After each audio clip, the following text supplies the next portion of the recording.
கட்டுப்பாடு இல்லாத ஒரு வண்டியில் நம்ம போனோம்னா என்ன ஆகும்? நம்ம கட்டுப்பாட்டை மீறி ஏதோ ஒன்று நடக்குதுன்னா என்ன ஆகும்? கண்டிப்பாக அது ஆக்சிடெண்ட்டில் தான் போய் முடியும். ஒரு கட்டுப்படுத்தப்படாத வாகனமே விபத்துக்குள்ளாகி உயிர் சேதங்களை கொண்டு வந்து கண்டிப்பாக அழிவுக்கு வழிவகுக்கும். கட்டுப்படுத்தப்படாத கூட்டம் கலவரத்தில் போய் முடியும்.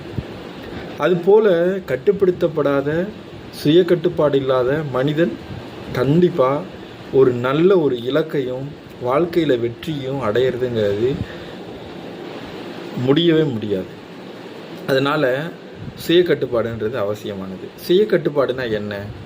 நம்மளோட எண்ணங்களை, நம்மளோட உணர்வுகளை, நம்மளுடைய செயல்பாடு நடத்தைகளை கட்டுப்படுத்துறது, ஒரு வரைமுறைப்படுத்துறது, அதற்கான திறமை தான் சுய கட்டுப்பாடு அப்படின்னு நம்ம சொல்கிறோம்.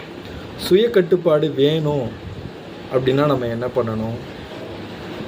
சுய கட்டுப்பாடு வேணும்னா நாம் சின்ன சின்ன ஆசைகளில் இந்த ஷார்ட் டேர்ம் ப்ளஷருக்குள்ளே நம்ம போய் சிக்கக்கூடாது. நமக்கு மிக தெளிவான இலக்குகளை வரையறுத்து வைக்கணும். நாம் நம்மளை டைவர்ட் பண்ணக்கூடிய விஷயங்கள்லேருந்து விலகி இருக்கணும்.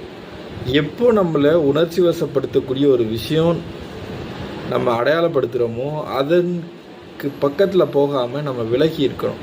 நம்மளுடைய தொலைதூர இலக்குகளை தொலைநோக்கு பார்வையோடு நம்ம செயல்படணும். அப்படி இருந்தால் மட்டும்தான் நம்மக்கிட்ட சுய கட்டுப்பாடுங்கிறது வளரும். சுய கட்டுப்பாடுங்கிறதுல என்னென்ன விஷயங்கள் அடங்கும்?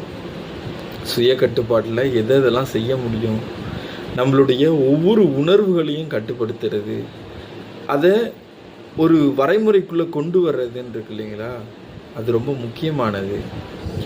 காதலாக இருந்தாலும், காமமாக இருந்தாலும், கோபமாக இருந்தாலும் ஒரு வரைமுறைக்குள்ளே வைக்கணும். அதுதான் நமக்கு நன்மை பயக்கும். ஒழுக்கத்தோடு இருக்கணும், மிக கட்டுப்பாடோடு இருக்கணும்.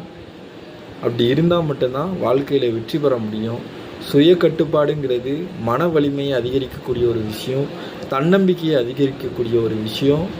எதையாவது சில விஷயங்களை புதியதாக செய்ய ஆரம்பித்து அதை நீண்ட நாட்களுக்கு நம்ம செய்யும் பொழுது அது ஒரு பழக்கமாக வளருதோ இல்லையோ நமக்கு நல்ல ஒரு மனநிலையையும் சுய கட்டுப்பாட்டையும் நமக்கு கொடுக்கும். அதனால் நம்ம சுய கட்டுப்பாட்டோடு வாழ கற்றுக்கிட்டோம்னா நம்மளுடைய இலக்குகளை எட்டி நம்மளால் வாழ்க்கையில் ஜெயிக்க முடியும், வெற்றி பெற முடியும்.